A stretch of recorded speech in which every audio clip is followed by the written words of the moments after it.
at that time, later on, we lived on Lewis Street in a house there, just right across from the Baptist church. And at that time, the house was part of a new addition to town and was right on the edge of the city. Across the street was a wheat field. And my sister and I and some other kids from the neighborhood would gather together, and with my dog, King, who was a collie dog. We always had collies in our family because I guess we were influenced at the time by the TV series Lassie. But at any rate, we had a collie, and I had fashioned a set of saddlebags that I would drape over the dog and put all of my hiking gear in the saddlebags, all the things that I need to go out on an adventure with. And all of us kids would take off across the wheat field and down, at that time, from Front Street on east. Crawford was a dusty country road. And the bridge across the Smoky Hill River was one of those iron articulated bridges. And we would head out to Crawford Street, across that iron bridge, and over into the bluffs along the river, which we now call Indian Rocks Park. But at that time, they were called, it was called Brick Plant Hill. And the reason for that is because along Connecticut Street there, on the west side of the hill, was a series of brick kilns, and that hill was dug out to provide clay for those brick kilns.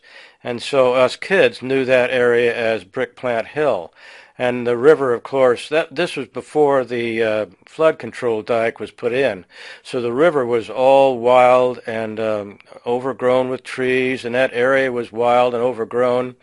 And we would go there for our big adventures. And, this was, I don't know, a couple of miles away from home.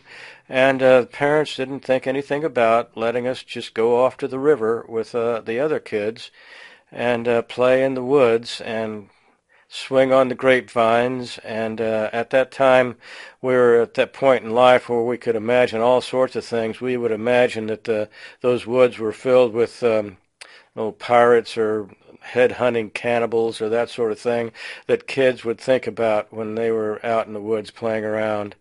And we'd climb up the bluffs and slide down. And we even built a raft one time to float down the river. But our engineering skills weren't nearly as good as our imagination, and the raft sunk. But we would go to the river and then come home covered with mosquito bites and tick bites and poison ivy, just as happy as could be, and just filled with joy. Those were good times in our lives.